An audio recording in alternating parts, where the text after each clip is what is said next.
dia, amados, paz seja com todos. Vamos dar início a mais um estudo que estamos fazendo nesse mês, que é os pilares da reforma, tudo referente aos 5 solas. Estamos aqui com o Jefferson, né?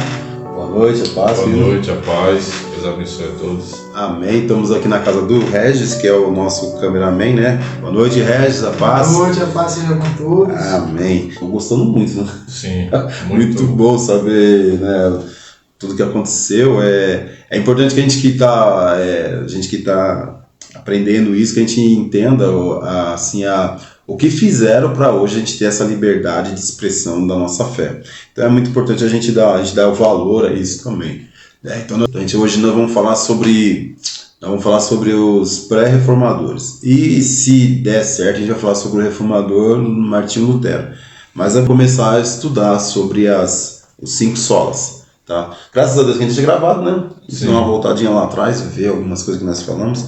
Então, assim, eu vou mais uma vez deixar aqui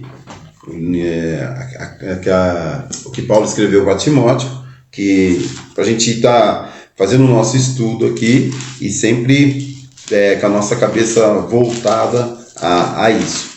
1 Timóteo, capítulo 2, versículo 5, que diz assim: porquanto há um só Deus e um só mediador entre Deus e os homens, Cristo Jesus, o homem. Quando a gente vê Paulo falando isso aí para Timóteo, para que ele pudesse passar para o pessoal lá de Éfeso, a gente vê que quando a gente está falando sobre algumas coisas que o pessoal vai incluindo, sabe, umas inclusão que existe naquilo que nós dizemos que é a palavra de Deus, às vezes as pessoas se ofendem, não sei porquê, né? Porque isso é muito claro, né? Uhum. Somente há um Deus somente um mediador entre o homem e Deus, Cristo Jesus, o homem. Então acho que não tem muito que a gente ficar, sabe, protelando. O trabalho aqui é bom, a gente entendeu o que o pessoal tiveram que fazer, que foram muitos anos. A gente tem visto que a reforma ela sempre está vindo.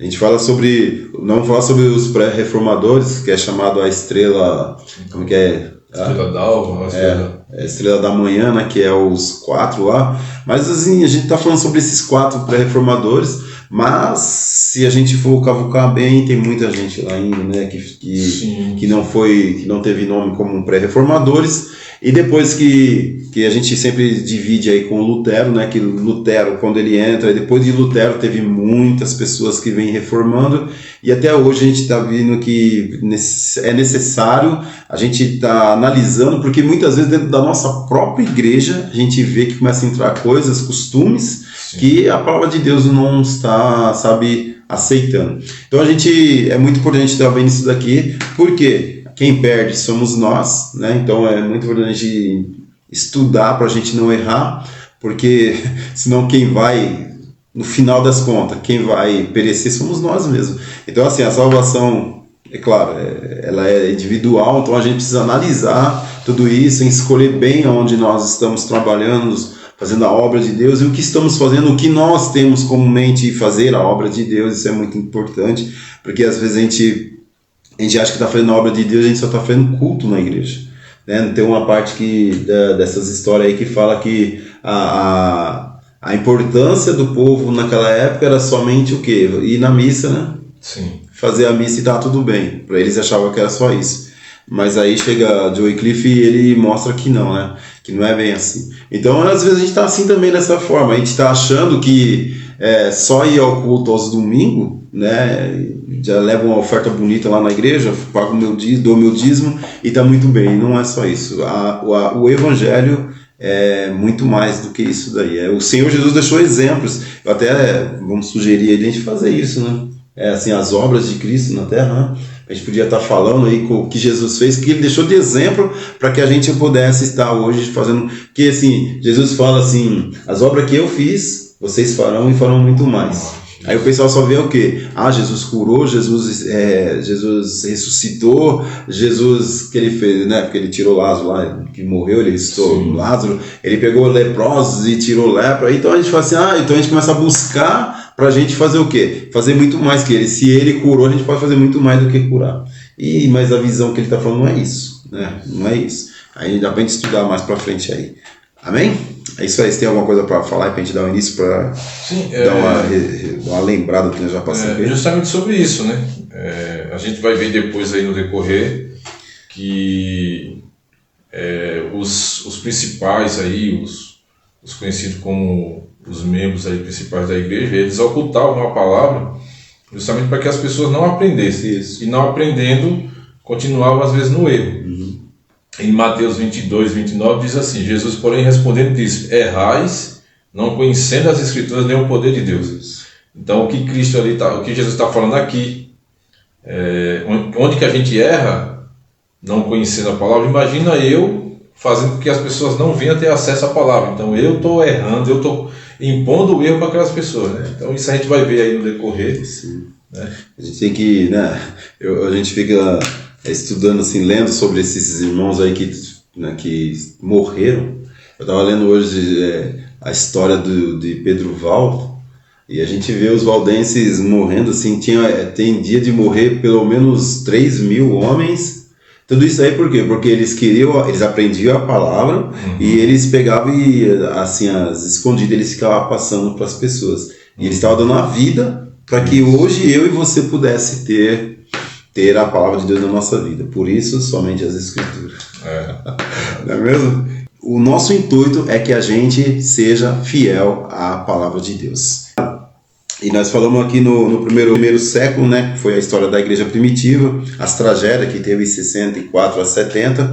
Aí nós falamos também do ano 303, onde Constantino ele vai dar a liberdade aos cristãos e a igreja passa a ser oficial de Roma. Até aí vivia o pessoal onde nas catacumbas, né, onde o pessoal eles morriam, sabe? Eles morriam lá no Coliseu, que no ano 70 ele foi... Isso. Ele que inaugurou o Coliseu, onde que morreu só em 100 dias, morreu 10.000 pessoas lá no Coliseu, e isso daí foi o século II, terceiro, desse jeito, morreu gente demais, mas eles tinham um prazer muito grande em fazer isso. Mas aí 303, Constantino, ele tem uma visão, num momento que ele estava numa guerra, e ele vê uma cruz, e uma voz diz assim, que ele olhasse para aquele símbolo, e aquele símbolo salvaria ele. Então ele venceu a guerra, apesar de estar quase perdendo, mas ele venceu a guerra, e o que acontece? Aí ele entende que os cristãos que são o único que tem o símbolo da cruz, que é graças ao Deus deles que ele conseguiu sobreviver, ganhar a guerra, então aí passa a ser a igreja romana. Muito bom, glória a Deus, aleluia, parou de morrer as pessoas, mas infelizmente o que acontece? Como ele ficou muito assim, grato por isso, ele começou a dar alguns benefícios para os cristãos, né?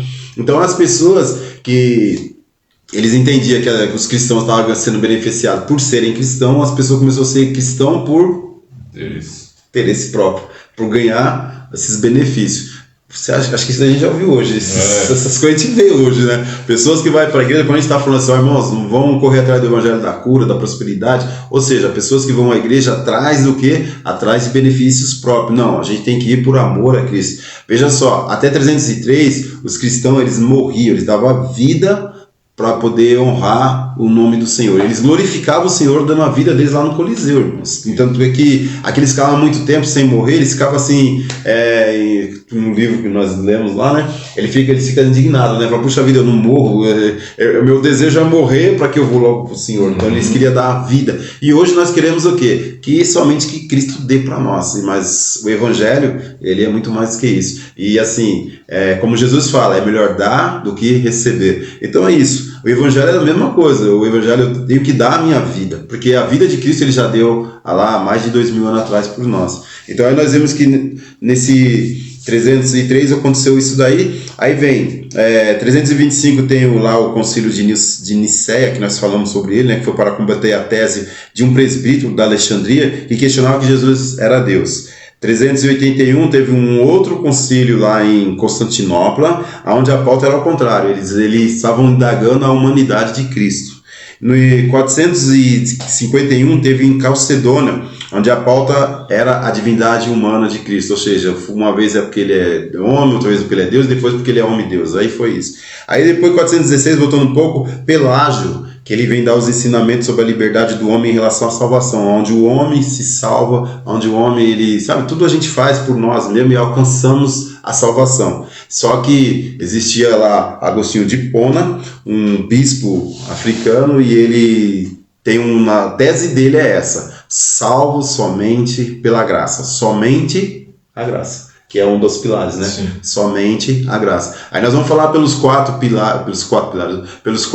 pré-reformadores, que todos são agostinianos, ou seja, todos eles aprenderam com os ensinamentos de Augusto de Hipona. Quer dizer, é isso. Isso daqui foi em 416, mas a gente vê que o negócio vai aparecer lá, sabe, 600, 1100, assim, no segundo, 12º século, 13º século, e tudo isso, mas só que eles tinham estudo deles lá de Agostinho, que foi em 400 depois de Cristo, né? Aí nós falamos depois no dia 25, foi o outro que nós fizemos aqui, sexta-feira passada, né?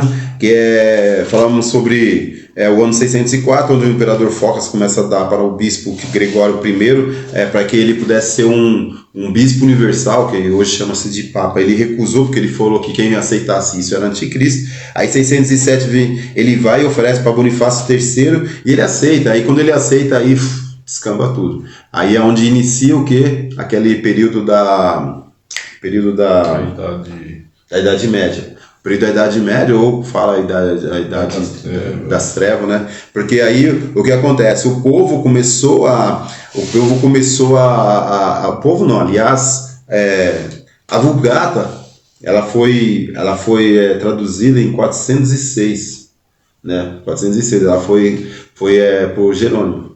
406, Jerônimo, que é São Jerônimo, né, da Igreja Católica, ele vai lá e ele traduz a Vulgata. Ele passa ela para o latim, porque o pessoal precisava ouvir ela, ter a palavra de Deus, porque tinha o quê? Tinha manuscritos todos espalhados, e ele vem, pega esses manuscritos, o imperador da época colocou isso na mão dele, só que aconteceu, isso que é interessante, 405, 406, ele foi e fez a Vulgata lá, certinho e tal, só que aí ela ficou presa.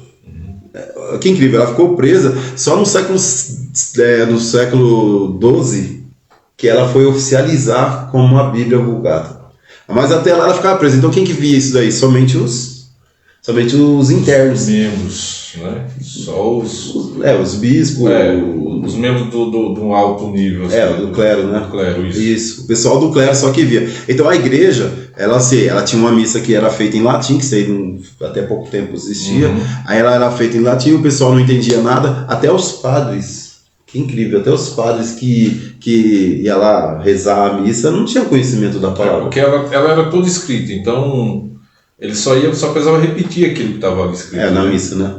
Eu lembro, eu participei em missa no latim. Que eu lembro que eu ficava lá, o pessoal falava, eu ficava olhando, e quando o pessoal começava a falar, eu amém. Era tipo assim, você ouvia um negócio meio cantado lá assim, que eu vinha lá do altar, aí você repetia uma coisa, mas eu não sempre eu tava falando amém, eu sei que ia, não sei, eu cheguei a pegar. Aí depois acabou, quando eu fui ficando mais de idade, aí foi acabando isso daí, aí começou a ter ela mesmo em português. Mas o pessoal, você vê, ficou do 5º século até o 12º século, 700 anos com ela fechada lá. Quer dizer, fechada assim, né? Só na mão do clero. Sim. Então nem os padres mesmo tinham também o conhecimento. Então é assim, o que o Papa falava, o que os bispos falavam, todo mundo abraçava. Era uma verdade, né? Era verdade, porque o pessoal era leigo.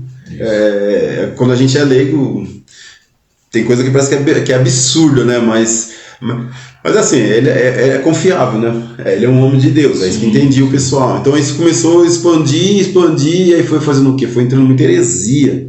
Só que aí Deus foi levantando esses homens abençoados aí, que são os reformadores, né? Os pré-reformadores, e eles começaram a lutar contra isso daí, né? Eles começaram a lutar contra isso daí, e você vê Pedro Valdo, né? Ele começou a lutar, ele começou a estudar ele conseguiu ter acesso à Vulgata e ele começou a estudar ela. E aí ele começou a ver, não, tá tudo errado aqui, né? Tá tudo errado. Ele não aceitava, e ele começou, onde foi que levantou os valdenses, né? A gente já vai estar falando sobre isso daí. Mas assim, para mim não. É que a gente começa a falar uma coisa e vai falando com a outra. Mas, então, no ano 607 isso. Aí depois a gente vê aí que entrou. Por isso daí entrou o quê? Entrou os cultos aos mortos, imagens de santos na igreja, purgatório, confessionário, transubstanciação, que é a gente acreditar que Jesus está encarnado ali, né? A gente está comendo um pedaço de Cristo, de Jesus, não é que a gente vai tomar a hóstia ou comer a ceia, porque a gente fala muito sobre isso lá da hóstia, mas a ceia dos cristãos, dos crentes também, muitos entendem isso, né? Que a gente está fazendo o quê? A gente está comendo o corpo de Cristo, né? Então, por isso que tem dado o nome de Santa Ceia, sendo que, tudo bem, eu até entendo que tudo que a gente faz da parte de Deus é santo. Então, assim, o que eu questiono não é ser Santa Ceia, porque a gente está fazendo uma coisa dizendo que ela é santa. É santa, você está fazendo alguma coisa da parte de Deus, é santo. Só que a visão Santa Ceia é por quê? Porque é Cristo ali. A gente vai repartir pedaços de Cristo e a gente vai estar comendo um pedaço do corpo de Cristo e vai estar tomando o sangue de Cristo, né? Isso. Tanto é que você vê no primeiro século, o que acontece? O pessoal tinha esse problema, que eles falavam que os caras eram o quê? Era vampiro, ficavam tomando sangue, comendo carne. Então, os romanos não entendiam nada. Então, assim, a gente entende que, claro, a ceia do Senhor, porque se você procurar na Bíblia, não tem um lugar para que é Santa Ceia, é ceia do Senhor. A ceia do Senhor, ela é assim, ela deixa uma mensagem de amor para a igreja, para o corpo da igreja, entendeu? Mas a gente já leva para um lado diferente aí, quem sabe a gente pode fazer aí também né? A gente fez algum tempo atrás, mas a gente pode fazer também aqui sobre a ceia e explicar melhor, porque começa com a ceia ágape, né? Quando o pessoal faz eles resolvem uma ceia ágape para dar para quem precisa, só que os caras que chegavam lá, que tinha grana, ia lá, comia tudo, vinha até se embriagar, porque tomava muito vinho, e aquelas pessoas que tinha necessidade de comer, ficavam com fome. Aí Paulo vai onde entra essa parte da ceia, onde ele lembra o que Cristo fez ao repartir o pão com o irmão. Então a ceia, a mensagem da ceia é isso, é a gente ter mais a proximidade dos irmãos, tá? Então tem aqui, nós falamos sobre isso, aí nós até vou falar de novo aqui, só para a gente não esquecer que dentre o século V e XV é chamada a Idade Média, ou período das trevas. A igreja se corrompeu de uma maneira muito drástica. Século XIV e XV foram levantados homens como Pedro Valdo, John Hus, John Wycliffe, né? E Savonarola, eu pulei a sequência aqui, né? E depois chega a Martinho Lutero, tá bom? É isso aí, hoje nós vamos falar sobre esses 4 pré-reformadores, que Pedro Valdo, John Wycliffe, John Hus, Jerônimo Savonarola. E se a gente conseguir, a gente vai falar um pouco sobre Martinho Lutero, para ver o que aconteceu. Pessoas que deram a vida delas por amor a nós, foram Cristos pra gente, né? Sim. Pessoas que, veja só, se esses homens não dessem a vida deles, a gente estava até hoje nessa visão fazendo tudo errado. Mas graças a Deus que Deus levantou esses homens e assim, né? E que a gente possa dar continuidade a isso. Inclusive tem relatos aí do que a gente estudou que fala que o nascimento do Wycliffe, por exemplo, do Wycliffe, provavelmente, então assim, não sei, como era um período muito antigo, então não tem uma data com tanta certeza, mas é história, então a gente vai se basear nisso, né? A Idade Média ela leva 1000 anos, aí nós já passamos aí mais 1100 anos. É difícil, né? Bater assim, né? Cravar. É que nem as pessoas que querem cravar o que está escrito lá em Gênesis. Eu acho que muito mais importante do que a data é a história. Sim, né? Então, sim, porque aí é onde ensina a gente, onde dá o ensinamento, né? Sim, eu falo para você, eu comecei a estudar, às vezes que eu peguei para me estudar sobre a história desses homens aqui, você fica escutando assim, não dá vontade de parar mais. É verdade. Eu mesmo hoje eu parei só porque a gente vinha para cá. Deu 6 horas, eu tinha saído, tava com frio, joguei uma coberta nas pernas, assim, um frio, mas tava muito interessante, sabe? Você quer aprender, porque é aquilo que a gente fala, realmente, será que nós servimos a Deus? Nós praticamos a obra de Cristo, cara? Você vê essas pessoas dando a vida, sabe? Nós vemos lá que nós falamos lá do 2º, 3º século, as pessoas dando a vida por amor a Cristo, que eles não negavam a Jesus, então eles morreram não negando a Cristo. Aí você vem aí na Idade Média, você vê os homens as pessoas matando as pessoas porque eles queriam entregar, sabe? Assim, até dar uma palhinha sobre os valdenses, que é o primeiro assunto que a gente vai falar mesmo, né? Mas olha só, os valdenses, eles faziam o quê? Pedro Valdo, quando ele descobriu, ele começou a ensinar essas pessoas, ele ia na casa das pessoas. É que eu fiquei lembrando quando a gente fazia culto nos lares. Sim. Né? Essa semana, acho que foi domingo agora, eu estava falando com o Luiz da nossa igreja, foi Luiz, a gente precisa restaurar, sabe? Voltar a fazer culto, não foi no outro domingo retrasado. Eu falei para ele, vamos voltar a fazer culto nos lares, a gente precisa disso, né? Hoje está muito cômodo, a gente faz aqui, a gente está aqui, aí tem um monte de gente em casa, tá comendo uma pipoquinha, né? Ou até jantando, às vezes está aqui olhando para nós e assistindo uma televisão, é mais cômodo, né? Mas olha que legal, eu mesmo vim, quando eu me converti, eu passei o início da minha conversão indo com os irmãos nas casas, sabe? O pastor que a gente tinha, o pastor Edmundo, ele gostava muito de fazer culto nos lares, então a gente ia culto terça, quinta, era culto terça, quinta terça e quinta, a gente tinha culto sábado e domingo, aí na segunda, quarta e sexta era culto nos lares. Então, quer dizer, a gente não tinha tempo para, sabe, segunda era culto nos lares, terça culto na igreja, quarta culto no lar, quinta culto na igreja, sexta culto no lar, depois sábado e domingo, e existia alguns trabalhos, e assim mesmo a gente colocava umas vigílias, fazia de sexta passada vigília, a gente ia pro monte, ou às vezes ia na casa do irmão, aí quando a gente ia na casa do irmão na sexta para fazer vigília, no sábado a gente ia no monte, ou vice-versa. E isso no domingo de manhã, 9, 8 horas a gente estava na igreja porque tinha escola bíblica. Passava a noite orando na casa de alguém ou num monte, acordava e ia para a escola bíblica, e não era ficar assim, não. É lá conversando, sabe, com o professor. Então, eu acredito assim, que nós aprendemos um pouco rápido. Tanto é que eu, com 3 anos que eu me converti, eu era pastor. Eu acho que eu não aconselho ninguém a fazer isso. Eu acho que é muito rápido, né? Para você cuidar de vidas, com 3 anos, você tem pouca experiência. Eu sempre falo, é melhor você ter um tempo aí, aprender, pegar uma experiência, depois você começa a cuidar de vidas, né?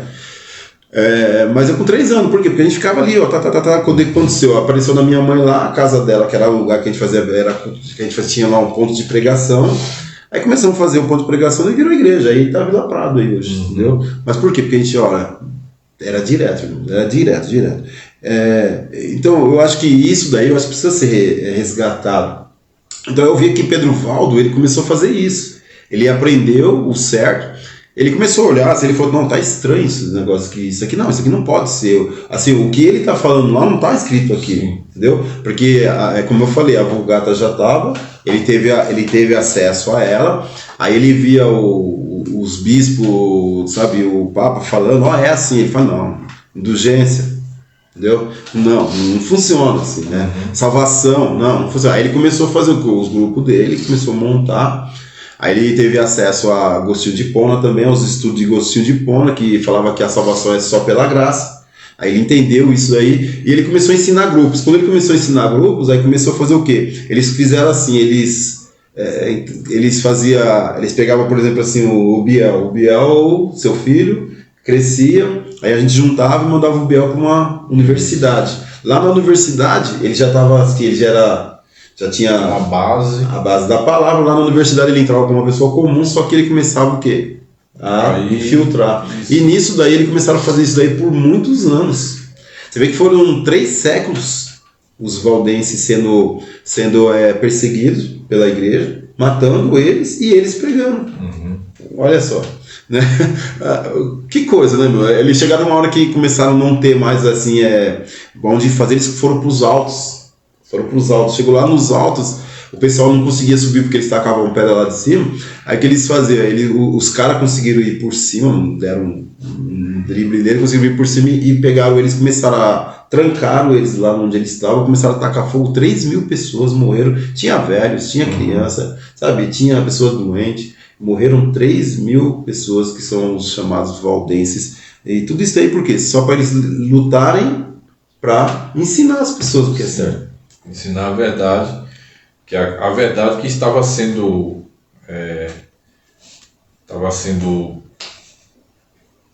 presa por aqueles que foi colocado lá para falar a verdade. No caso do clero, né? Eles sabiam a verdade, porém eles ensinavam algo errado em prol de lucros, né? Sim. Você falou uma coisa certa, do lucro. Então, é bom a gente entender isso, que quando a igreja ela começou, ela era fiel, mas aí entrou pessoas que só tinham interesses. Então, os irmãos que são católicos e que estão assistindo a gente, fiquem em paz, porque a gente não está falando da igreja católica, a gente está falando, sim, é chamado igreja católica porque o pessoal dá esse nome para a igreja católica desde o começo, mas a igreja, ela estava errando, o clero tinha muitas pessoas que não tinham ministério, certo? As pessoas não tinham ministério, as pessoas estavam lá por interesse e eles conseguiam de uma forma ser infiltrado no clero. E aí o que fazia? Na época o bispo universal, que era o Papa, ele falava assim: olha, a gente está precisando fazer tal coisa, então vamos colocar essa doutrina. Todo mundo assumia e na igreja, ó, essa daqui é a doutrina, e jogava em cima do povo. Então os reformadores, eles começaram a ver que não era assim que funcionava. E eles vão contra o que eles estão falando. Quando a gente fala contra o clero, seriam as pessoas que estavam lá para cima, que era a liderança da igreja, que aí eles, junto com os oficiais, que era assim o imperador, né? O imperador da época, eles junto faziam o que eles achavam que era interessante, e assim, eles faziam somente por interesse próprio, né? Ou seja, poder, dinheiro. Inclusive tem uma nomeação de um papa que era filho de uma pessoa, não lembro se era um imperador, se era um rei, mas era uma pessoa muito influente e um jovem de 15 anos foi nomeado Papa, por conta de interesses. Senhor, por conta de interesse. Então, assim, é como se fosse hoje eu falar assim: eu sou amigo do pastor e ele vai me indicar para ser o tesoureiro, sei lá, um cargo que seja um cargo abaixo dele, apenas porque nós somos amigos, não porque eu realmente... E aí a gente vê nisso, né? Se você coloca num ministério, porque hoje tem vários ministérios, a gente falar parece que não é tanto, mas naquela época era um só. Uhum. Então vai falar assim: lá na Itália vamos colocar o Regis para ser ele vai ser o bispo universal aqui da Itália. Mas o Regis entrou na igreja esse dia, ele conhece, não tem problema, ele vai ser, e ele era. Aí quando chegava aqui as pessoas que tinham interesse: olha, Regis, é o seguinte, você tá aí, nós te colocamos, tá bom, tá, beleza, então você vai falar o seguinte pro povo, que vai existir essa determinada doutrina aqui. O Regis, como foi colocado lá pelas pessoas que tinham interesse, então ele ia lá e falava: pessoal, agora vai funcionar assim, e a igreja falou: não, o Papa falou, tá falado. Entendeu? Então era simplesmente interesse do povo. Então a Idade Média foi a idade obscura da igreja, uma idade que, assim, que se apagasse, ela não ia fazer diferença nenhuma, porque só teve problema, né? Então, amadurecimento na nossa fé. Se você é uma pessoa que tem a fé em relação a isso, amém, é diferente, né? Se a fé da pessoa é voltada ao espiritismo, tudo bem, respeitamos. Só que nós que somos cristãos mesmo, a gente precisa defender a nossa fé. E a gente precisa comemorar dia 31, não o Halloween, mas comemorar o dia da Bíblia, o dia da Reforma, irmãos. Tá? E depois, dia 1, 2, também tem uma pegada aí também, que é coisas que são arrumados, que a igreja dessa época aí fazia, né, para poder assim também estar ganhando indulgência. Então, né, fica a dica aí. Isso aí. Primeiro que nós vamos falar, Pedro Valdo. Você fez assim, eu peguei algumas coisas, o Jefferson pegou algumas coisas. A gente faz o seguinte: a gente não pega junto, justamente porque se a gente pegar junto, a gente vai pegar a mesma coisa. Então, eu pego alguns detalhes, o irmão Jeff pega alguns detalhes e a gente vai depois juntando aqui. Então, se você quiser começar falando o que você anotou dele aí a gente vai concluindo aqui depois. Eu peguei um pouco do John Wycliffe. Vamos na ordem deles. Então, que é assim, começa, porque o Pedro acabei não pegando. Você não pegou muita coisa? Tá bom. Porque assim, o Pedro Valdo, ele estava no 12º século. Ele nasceu em 1140 e morreu em 1205. Então ele é dos séculos do 12º século. Aí depois ele vai vindo o John Wycliffe, que vem no 13º, né? Depois o 14º, que é o John Hus, e assim vai. Então, assim, o que eu marquei do Pedro Valdo foi o seguinte: o Pedro Valdo, ele era um homem comerciante muito rico. Ele era rico e ele estava lá, ele tinha aquela fé sobre o que o pessoal estava falando, ele aceitava, tal, ele não tinha conhecimento. Ele era um comerciante muito rico. Só que um dia ele estava num lugar e ele viu um cara trazendo uma mensagem. ele estava fazendo uma mensagem sobre ele estava dando uma mensagem sobre o Mateus 20, não, onde que eu marquei aqui? Eu marquei em tanto lugar. Cadê? Mateus 19, 21. Ele estava lá e ele viu um cara pregando sobre... Aliás, ele viu um cara trazer uma mensagem. Espera aí que eu já fiz a mistura. O cara estava fazendo uma mensagem, aí ele pegou e ele gostou da mensagem. Aí ele pegou e chamou o cara para ir até a casa dele. Quando esse pregador vai até a casa dele, ele começa a conversar e lá o rapaz começa a memorizar, a falar sobre Mateus 19, 21, que fala assim, ó: se queres ser perfeito, vai, vende tudo que tens, dá aos pobres e segue-me. Isso daí é quando Jesus está falando com o jovem rico, né? Quando o jovem rico, quando ele fala assim, o que eu faço para me ter o reino de Deus? Ele fala, faça isso, faça aquilo. Ele fala, tudo isso eu faço. Ele fala, tá bom, então se você quer ser perfeito, então você vem, vá, vende tudo que você tem, dá aos pobres e segue-me. Aí esse Pedro Valdo, ele falou assim, ele era muito rico, ele falou, então é isso que eu vou fazer. Ele entendeu isso, ele falou, é isso que eu vou fazer. Então ele chega até a mulher, ele tinha filhos, tinha filhas na verdade, tinha a mulher, ele falou com a mulher não abraçou a ideia, aí ele tinha muitos bens, aí ele falou para ela, vamos fazer o seguinte, ou você fica com a casa ou você fica com o restante do bem. Aí ela ouviu que os bens dele eram muito mais, ela falou, então deixa para mim os bens e você fica com a casa. Eles acabaram tendo uma separação. Aí que ele fez essa casa, ele foi e criou um convento. Ele criou um convento e lá na casa dele ele criou um convento e começa a trazer pessoas para ele poder ensinar. Entendeu? Aí junto com o auxílio dessas pessoas que ele conheceu, ele começa a ensinar a pessoa dentro desse convento. Aí o que ele entende? Quando ele entende que a palavra de Deus ela não podia ficar presa na mão de algumas pessoas como estava, né? Que nós falamos da Vulgata, a Vulgata era presa. Ela foi escrita, Jerônimo fez direitinho, ele escreveu, traduziu, ele trouxe para o latim, né? Tirou lá do original, trouxe para o latim.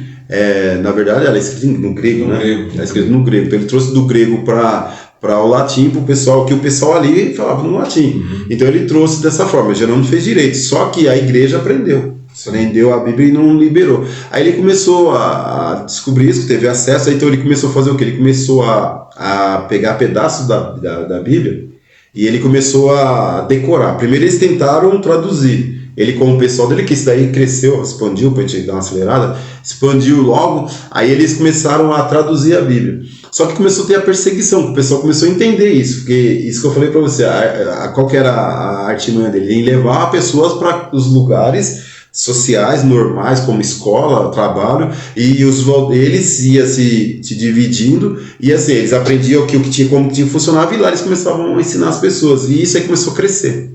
A igreja descobriu, começou a perseguir os valdenses. Aí que eles tiveram, não deu tempo deles traduzir, porque aquela época não era tão fácil como a época de Martinho Lutero, já tinha lá a gráfica, né? Foi um pouco mais fácil. Imprensa, né? Isso. Aí foi um pouco mais fácil. Hoje nem se fala, né?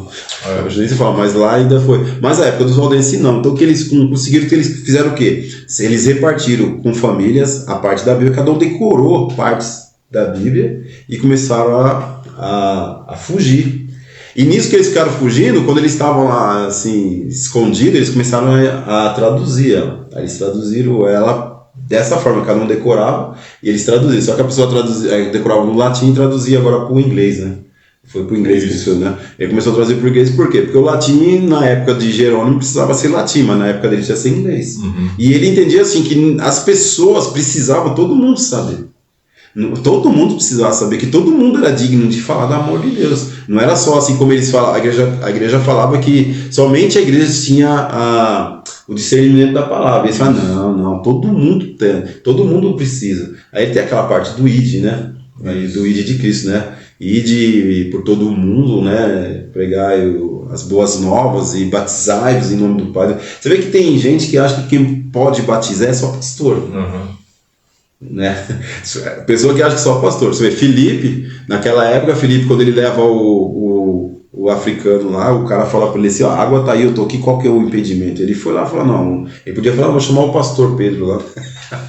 Vou chamar o Pedro lá, que é o nosso direito. Não, ele falou, tá, o cara foi e batizou o cara. Então é isso, a gente, esse negócio de batizar as pessoas, a gente, tudo bem, você quer deixar aí para a igreja fazer, tem pastores, lá tem ministros, então tá bom, mas nada impede de alguém fazer um batismo. Isso não tem problema nenhum, sabe?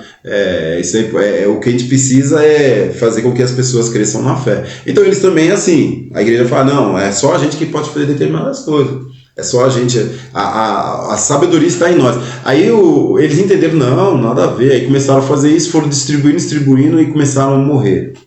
Os valdenses começaram a morrer. O pessoal começou a matar eles. Quando descobri, a igreja viu que o negócio estava, assim, descontrolou, porque o pessoal era tudo, assim, eles eram, como fala, não é enrustido, que fala, eles viviam sem ninguém saber que eles eram os valdenses. Mas dentro do meio, começava a falar, as pessoas começavam a entender, gostavam do que estava falando, e as pessoas se viravam também, passavam a ser valdense também. Então, quer dizer, quando a igreja ficou sabendo, o negócio tinha fluído e muito. Na Europa toda tinha fluído e muito. Aí eles começaram a matar, perseguir as pessoas e matar. E eles começaram, claro, eles ficaram, como nós falamos, 3 séculos dessa forma, morrendo por amor ao Evangelho, seguindo aquilo que Pedro Val começou a fazer. Pedro, quando ele na verdade ele não era Pedro Val, é Peter, né? Os caras chamavam ele de Peter. Aí ele, quando ele vai lá na Basílica, quando ele vai lá em Roma, e ele conversa com o Papa, ele fala assim, olha, nós queremos ser assim uma parte da igreja oficializada, assim, para a gente poder ter essa liberdade de a gente pregar. Aí o Papa fala para ele assim, você acredita na Mãe de Deus? Ele fala assim, eu acredito na Mãe de Cristo. Aí o Papa fala assim, não, a resposta não foi essa. Não era isso, você não ganhou um 10, não. Essa não é a resposta. Não, então vocês não vão, vocês têm que acreditar na Mãe de Deus. Ou seja, Maria era Deus, certo? Na cabeça deles, Maria é Deus. Ele falou, não acredito na Mãe de Cristo, ou seja, Mãe de Cristo que ele falando de Jesus, né? Mãe de Jesus, Maria, Mãe de Jesus. Mas ele fala isso, a resposta dele é essa, eu acredito na Mãe de Cristo. Então eles falam, não, então você não vai. Então quando ele volta, aí ele chega para a equipe dele, aí fala assim, olha, não conseguimos. Aí eles falam, e agora? Se a gente não conseguiu, ele falou assim, é melhor a gente obedecer a Deus do que o homem. Que isso está lá em Atos dos Apóstolos. Atos dos Apóstolos está... Atos dos Apóstolos, marquei aqui o lugar, Atos dos Apóstolos, capítulo 5, versículo 29. Pedro, o apóstolo, ele dá essa resposta em Atos 5, 29. Ele fala, é melhor obedecer a Deus do que o homem. E ele também fala, então o pessoal falou, você deu a resposta de Pedro, então incluíram, em vez de ser Peter, como eles chamavam ele, agora começaram a chamar ele de Pedro Valdo.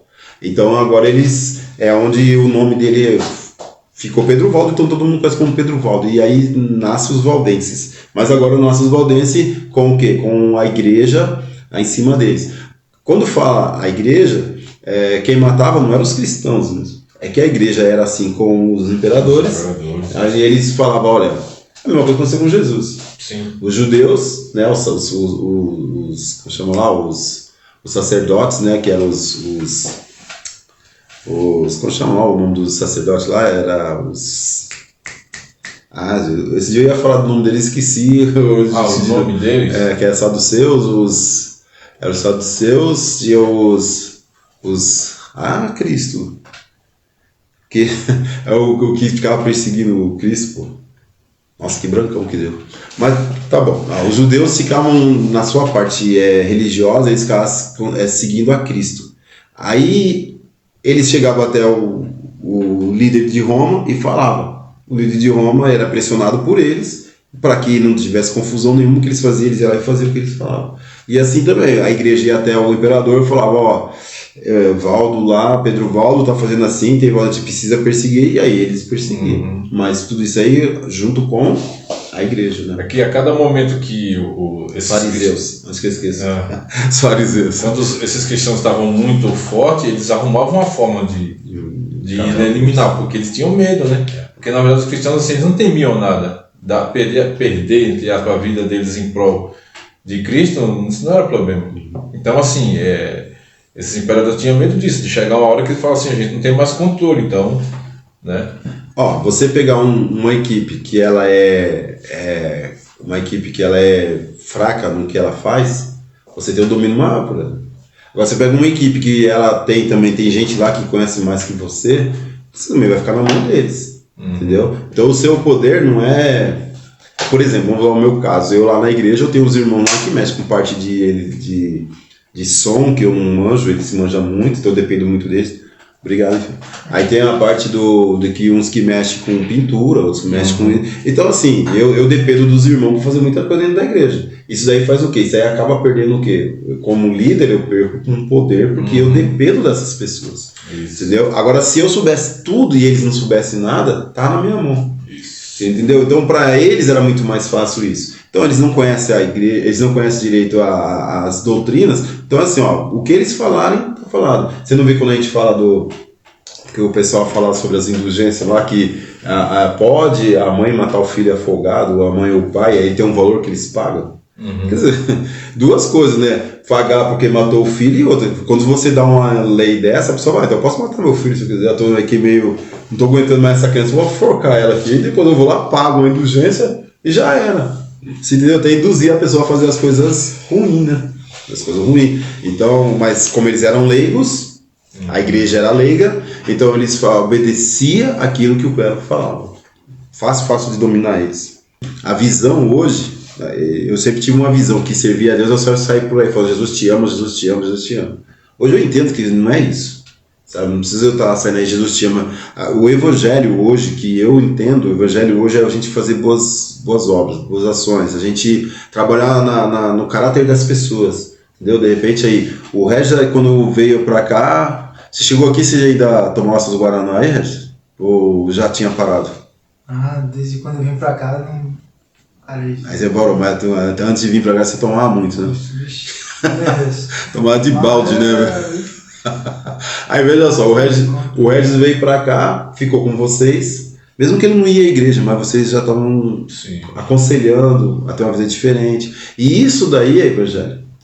Às vezes, quando a gente fala assim, às vezes a pessoa lá fora, eles pregam mais o evangelho do que a gente dentro da igreja, quer dizer, que muito dentro da igreja só está interessado em quê? Em pura libertação, com libertação também, né? Que a libertação a gente também sabe que tem uns negócios aí. É a cura, libertação, prosperidade, é isso, né? Eu quero uma casa nova, eu quero um namorado novo. Então a gente só vem para a igreja interessado em bens, em querer ganhar de Deus, tirar de Deus alguma coisa, porque Deus só não quer, Deus, ele vai me abençoar para que eu possa ser salvo, né? Então, para ele me conquistar, ele vai me abençoar, esse que é pregado por aí. Mas a gente sabe que não é isso. O evangelho, na verdade, é a gente trabalhar o caráter das pessoas para as pessoas sejam boas, para as pessoas deixarem de viver no meio de vícios, e viver, sabe, ser honesto dentro da família, ser honesto no serviço, honesto na igreja, honesto onde tiver. É isso que é propagar o evangelho. Baseado nesse livro aí que o senhor comentou, a história desse Marcelos, que era o soldado, né?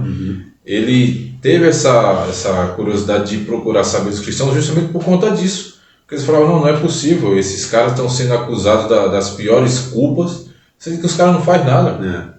Os caras têm a vida deles aí, a gente quase não vê eles na cidade, porque já tinha essa ordem. Eles morrem louvando a Deus, entoando os cânticos.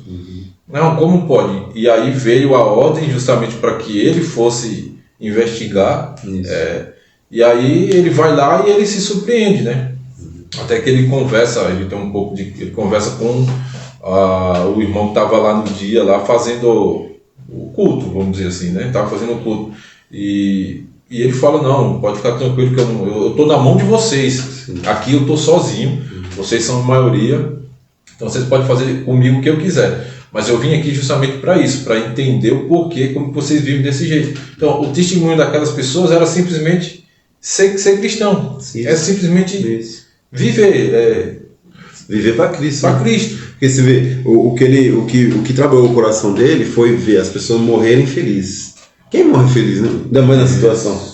Eu lembrando aqui, as pessoas elas enroladas com carne, e o pessoal colocava enrolava carne no corpo deles, soltava eles naquele coliseu lá na arena, aí soltava cachorros com fome, o cachorro ia começar a comer a carne, claro, né? Acabava comendo também as pessoas. Aí soltava outras partes, soltava para leões ferozes, que eles só matavam porque eles estavam ferozes, o outro porque estava faminto, que já vinha comendo, estraçalhando eles. Outros era colocado naqueles troncos para ser queimado, né? Isso. E eles colocavam ali, queimava bem devagarzinho. Então, quer dizer, todos eles Quando morria louvando a Deus. Então isso daí, ele viu, isso daí foi uma pregação do Evangelho. Isso. Então é nisso que a gente fala, às vezes a gente está em um lugar, se você está num lugar onde você demonstra amor, demonstra que você é uma boa pessoa, isso daí você vai fazer o quê? Com que as pessoas também sejam assim. Uhum. Né? Não é você, porque é isso, pensa, eu chego aqui hoje em você é um cara ateu, eu falo assim, Jesus te ama. Você vai falar assim, ok.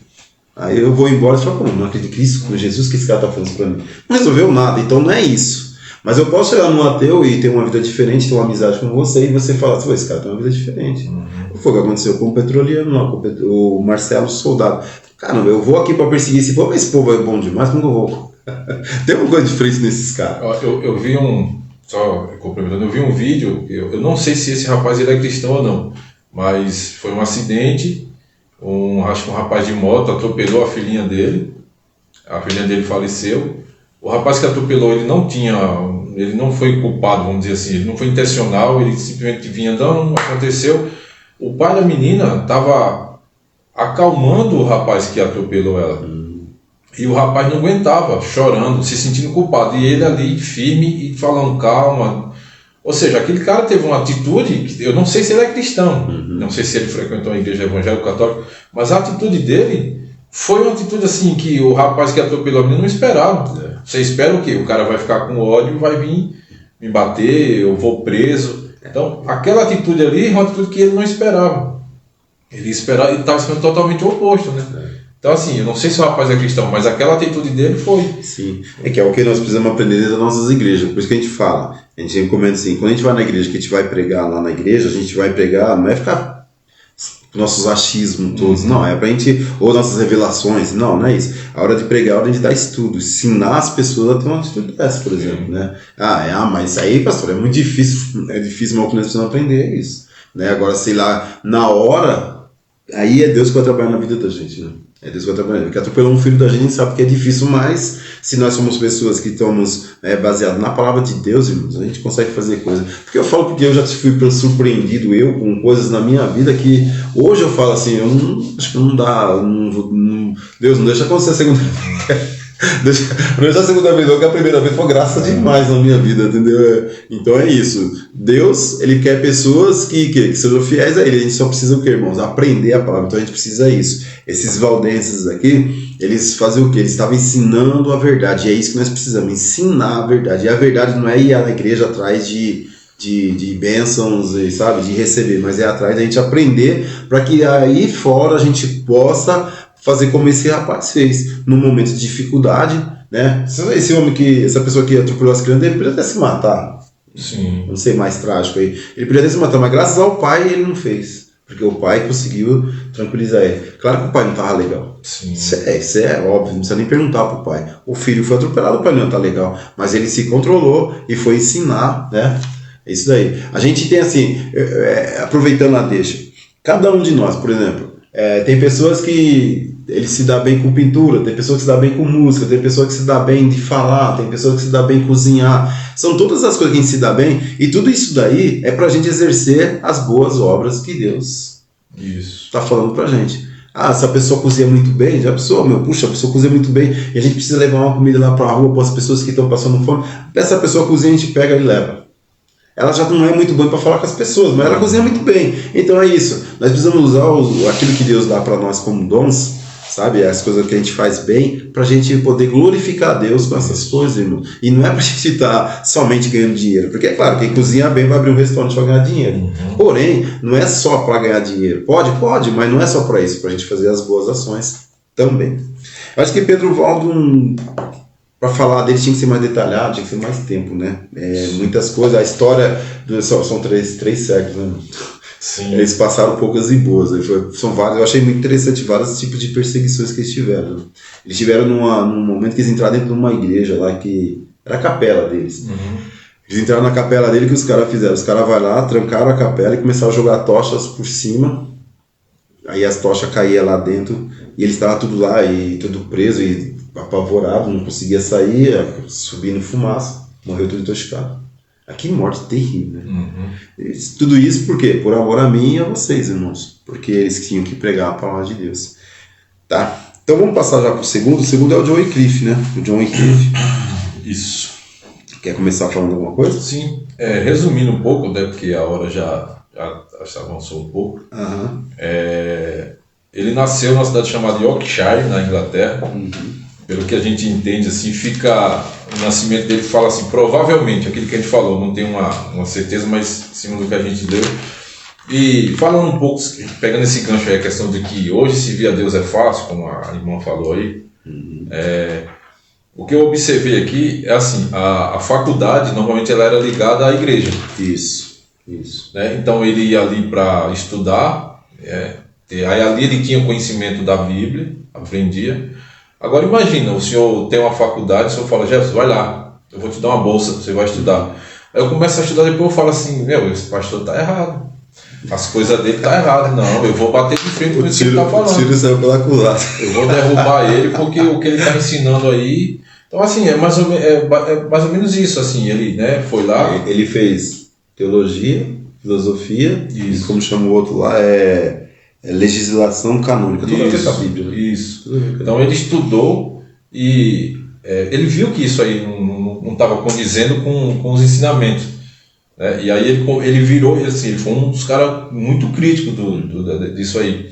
E Lutero vai reformar isso bem depois, mas nessa época as vendas de indulgência, tem um aqui que aí ele fala assim que a responsabilidade básica do sacerdote deveria ser a de pregar. Ou seja, isso quer dizer que o quê? Que o sacerdote estava se envolvendo com coisas que não era do dever dele.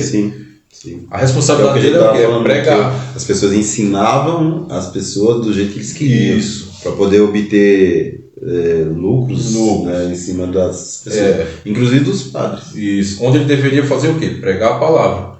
Pregar a palavra, como Jesus mesmo fala, que nenhum tiro dessa palavra vai passar. Então, assim, ele deveria ensinar o pé da letra, realmente, literalmente, mas não. Então, eles ocultavam as coisas para ensinar aquilo que era vantagem para eles, para lucrar com isso, né? Então, o John Wycliffe já criticava isso. Então, ele, assim, o que eu falei, imagina você estudar numa faculdade totalmente bancada pela igreja e você ser um crítico da igreja. Então imagina que aí a perseguição dele já começou a se estender, né? Falando um pouco mais já na frente, ele critica também a indicação do sacerdote para as paróquias. Ele acha que os membros que frequentavam a igreja que deveria ter esses cargos ocupados, e não aquilo como a gente falou. O senhor vai e indica, eu estou aqui, eu estou lá na igreja, estou aprendendo. Aí o senhor vai por uma camaradagem, o senhor chama um irmão seu e fala, fica aí. Aí, sendo que eu que frequento, eu que estou aprendendo ali, eu não vou ocupar aquele cargo, e sim uma indicação sua, muitas vezes por lucros, né? Então, se o senhor tiver alguma coisa para complementar aí. Então, nessa escola que você falou, que ele começou em Oxford, né? Isso. Ele começou a estudar essas 3 línguas aí, essas 3 matérias, que é teologia, filosofia e legislação canônica. Aí ele começou a escola era uma das maiores universidades da Europa. Sim. Essa escola. Aí ele começou, como ele desenvolveu bem, ele gostou muito do que ele fez, ele passou a ser um dos melhores professores da escola nessa época. Aí o próprio bispo da época, né, vai e fala para ele poder traduzir a Bíblia, né?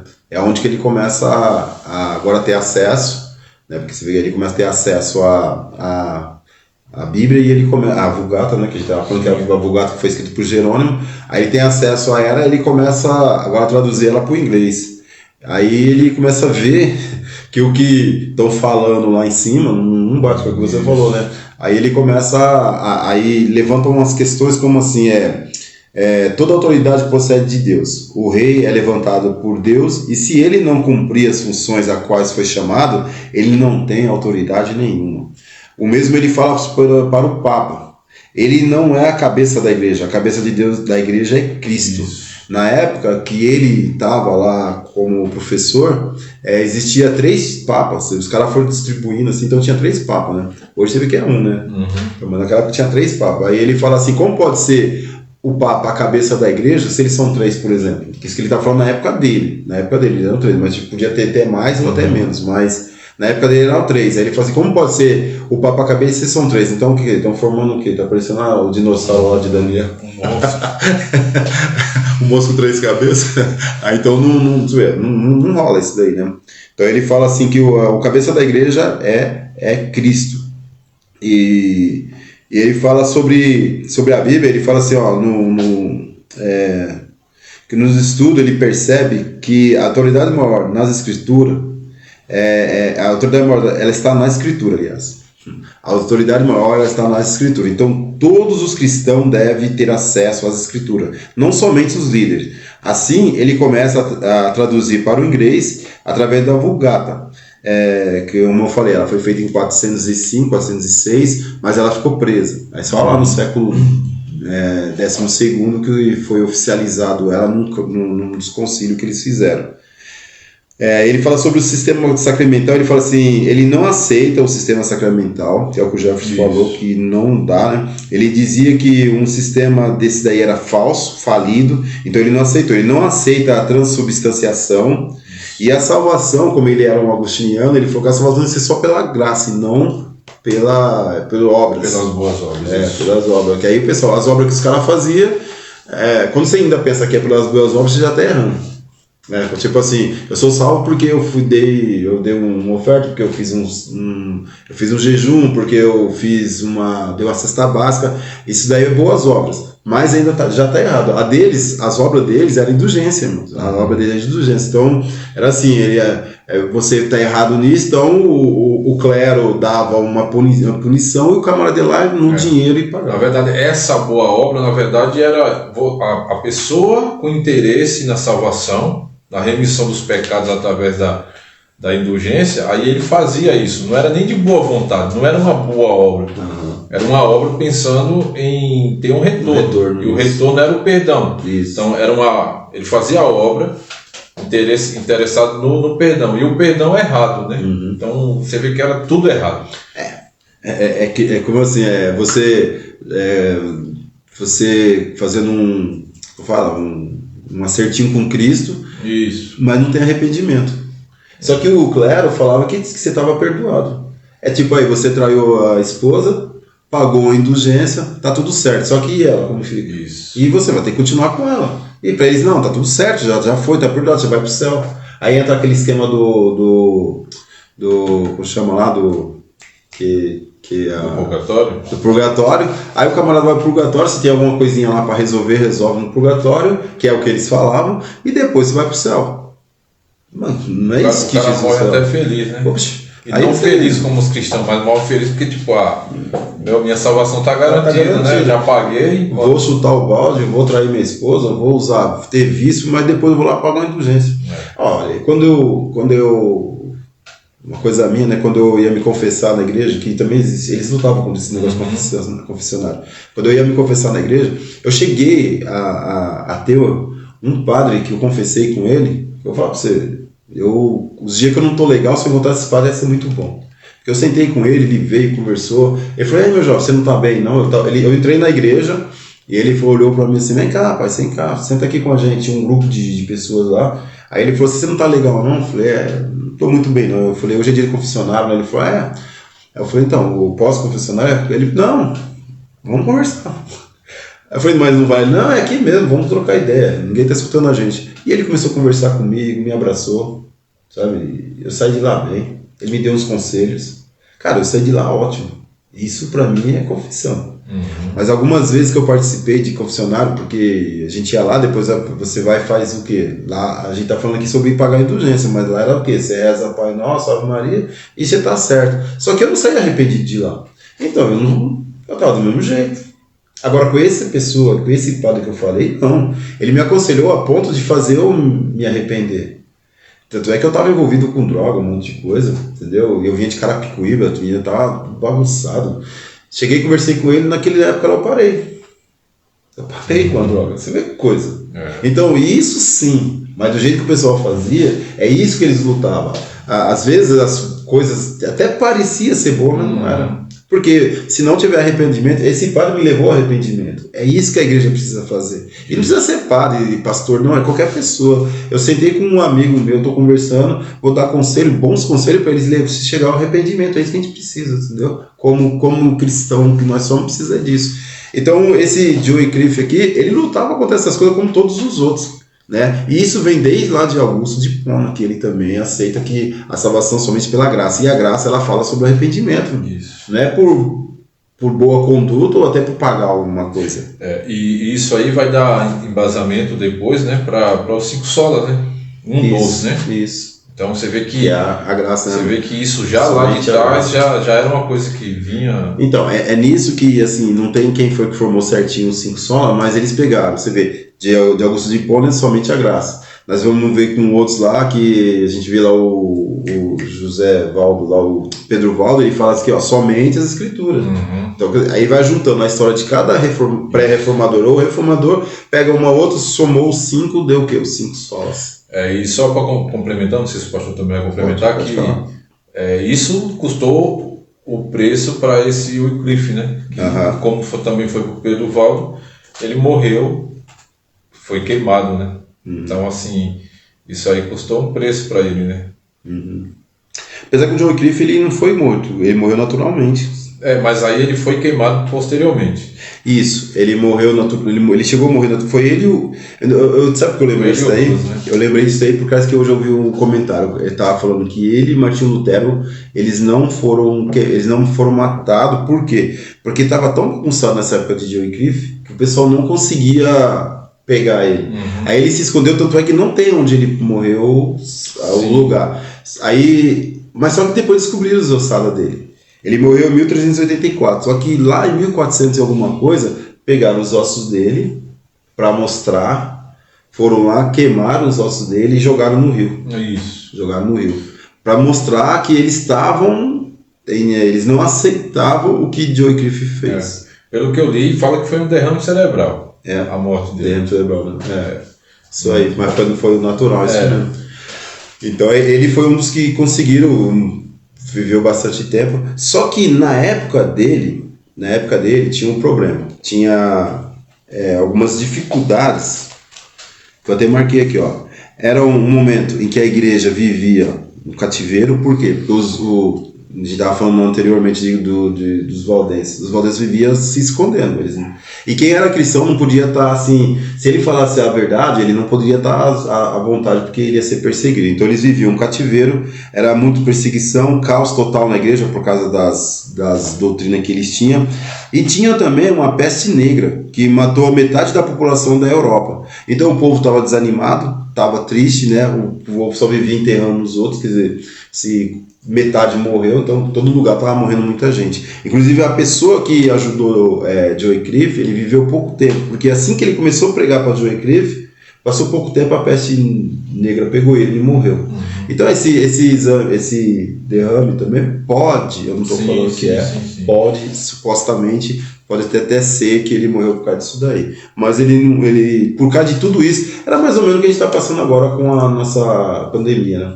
Que você vê que a igreja acabou o quê? O pessoal se esparramou, só ficou todo mundo na sua casa. Hoje todo mundo está preocupado porque não sabe se vai estar trabalhando ou não, o dinheiro está pouco. Então, hoje a igreja ela deu uma caída na visão, adoração e tudo mais, porque os problemas estão muito grandes no mundo e eles estavam passando por isso. Tá? Só que o nosso não morreu metade do povo, né? A gente não morreu metade. No Brasil morreu 600 mil pessoas, né? Quantas pessoas não tem no Brasil? Então, assim, lá morreu metade da Europa, não foi nem metade de um país, não foi metade da Itália, foi a metade da Europa. Entendeu? Morreu metade da Europa. Então morreu gente demais por causa dessa peste. E assim mesmo a igreja ainda achava de matar os cristãos, né? Então o negócio tava um caos total, né? Então ele pegou um momento muito difícil. A igreja não ajudava mais, porque na época de John Wycliffe não tinha mais os cultos, não tinha as pregações. Aí depois, quando foi melhorando, eles começaram a fazer o quê? Agora eles entendem assim, vai pra missa, tá bom, ou pro culto lá, né? Vai lá pro culto, tá bom. Então o pessoal só ia pro culto e vivia disso, e pagando indulgência. Então não era que nem antes, que o pessoal tinha obras, que eles faziam obras. Agora não, agora eles só vivem o quê? segundo o clero, foi para a igreja num dia de culto. Você assistiu o culto? Tá bom. Só que os padres estavam despreparados. Os padres não sabiam a palavra direito, eles sabiam muito pouco. Então, o que adiantava? Eles iam na igreja, só fazia lá, ficavam olhando, legal, o padre falou, vou embora e... O pessoal estava tudo perdido. Então, por essas e outras também houve a dificuldade do pessoal também matar o Joe Wycliffe. Mas, depois que descobriram ele lá, pegaram as ossadas dele e queimaram. E aí o que acontece? Os seguidores dele chamavam-se Lollardos. O pessoal que eu tive tirando algumas coisas aí, eles não têm de onde saiu esse nome Lollardo, mas assim como os seguidores de Pedro Val eram os valdenses, então o de John Hus é os Husitas, né? São os Husitas, mas ele tem esse nome, Lollardo. Aí o pessoal fala, se identificava como Lollardo, né? E eles pregavam o quê? Eles pregavam que a salvação é somente pela graça, porque todos eles são agostinianos, então somente pela graça. E também ele dava um grande valor para o ensino, né? Sim. No caso, para o ensino. Tanto é que ele fala assim que maior é o ensino do que até a oração. Ele é um ponto de vista dele. Ele fala assim, ele usa uma frase assim, é infinitamente maior um ensino do que uma oração. Quem sabe também não é isso, né? Ele sabe que não é infinitamente, é claro. Não adianta nada eu orar sem aprender. Mas a gente sabe que a oração tem seu valor. Quando ele fala infinitamente mais a oração do que o ensino, ele está distanciando demais. E a gente sabe que é melhor a gente aprender e depois orar, claro. Mas cada um tem seu valor, que a gente não pode ser distinto. É como a gente fala por exemplo, não tem como eu deixar de pegar lá, por exemplo, eu vou fazer um café, o café sem café, o café sem açúcar, o café sem água, não dá, tem que ter todos aqueles ingredientes. Então a oração e o ensino, eles são importantes e cada um tem sua importância. Então é isso que eles faziam. Nisso o que acontece? Isso aí se estendeu para o John Hus. Então, irmãos, é isso aí. Fica aqui pra gente mais um pedacinho da história da reforma, né? Espero que os irmãos, como a pastora mesmo falou, achou bom. Espero que os irmãos gostem também, porque eu sou um fã de história, irmãos. Tanto é que quando eu vou fazer uma pregação, eu quero falar o livro, pode estar lá no meio do livro, mas eu quero falar quem escreveu, por que foi, que ano que foi, o que ele quis dizer, porque eu acho que quando a gente conhece a história, aí a gente tem assim, a gente começa a conhecer o porquê da história, fica tudo mais fácil. Aí aquilo que a gente olha assim, que a gente vê um trechinho muito simplesinho assim, nossa, aqui é uma benção. Não, isso aqui é muito benção, isso é uma benção, porque você conhece a história. Tá? Vamos orar para a gente terminar? Vamos falar com Deus. Senhor meu Deus, muito obrigado, ó Pai, por este momento. Eu te louvo por esses irmãos, ó Pai, heróis da fé, que, ó Senhor, lutaram tanto por nós. Obrigado, Deus, por nós termos hoje aqui a liberdade de expressão, apesar que, como o Jefferson falou, tem muito lugar que não tem. Nós até oramos para esses irmãos serem fortalecidos, ó meu Deus, para estarem continuando a obra que o Senhor assim acreditou na mão deles, e que nós, ó Senhor, que aqui estamos também podemos aprender, ó Senhor, e possamos assim ser fortes, ó Deus, firmes, ó Senhor, e não fazer as coisas somente por interesses pessoais, mas que a gente venha fazer tudo, ó meu Deus, porque nós amamos a Cristo Jesus. Senhor, dê para nós essa força, essa orientação, e que nós, por amor a todas as pessoas também, possamos se dedicar mais e mais, em nome de Jesus. Eu vou deixar aqui um livro para vocês, irmãos, dentro do que nós estamos falando, que assim, são 20 heróis da fé. O nome deles é Heróis da Fé. Heróis da Fé. Você pode procurar, se você achar na internet, é fácil, ele não é muito grande, e ele fala pedaços da vida de 20 homens, inclusive esses homens que nós falamos aqui, tá? Então vai ter muitos homens aí, Martinho Lutero, e para lá de Martinho Lutero também tem muitos heróis da fé. Uma dica, leitura é muito bom para nossas vidas. A gente vai fazendo isso, daqui a pouco a gente quer saber na Bíblia, porque a gente vê o que os camaradas fizeram, e a gente pega mais prazer em ler a Bíblia também, né? Então é isso. Fica a dica, um livro para vocês, tá bom? Beijo para todos, fica com Deus. Deus abençoe. Sou o caminho.